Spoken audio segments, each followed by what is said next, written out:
Hello friends, మీకైతే ఈరోజు mixed curry చూపిస్తాను. క్యాలీఫ్లవర్ అలాగే క్యారెట్ బంగాళదుంప కర్రీ.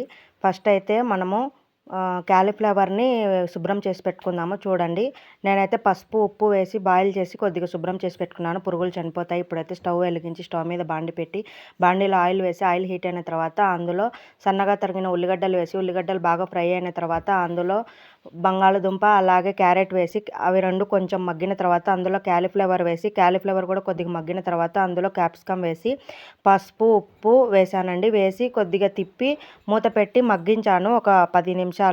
బాగా మగ్గిన తర్వాత అందులో కొద్దిగా టమాటా పళ్ళు వేసాను. ఎందుకంటే కొంచెం కర్రీలాగా వస్తుంది, అన్నంలోకైనా చపాతీలోకైనా బాగుంటుంది. చూడండి, ఈ మాత్రం మగ్గిన తర్వాత అందులో కారం పొడి వేసాను, ధనియాల పొడి.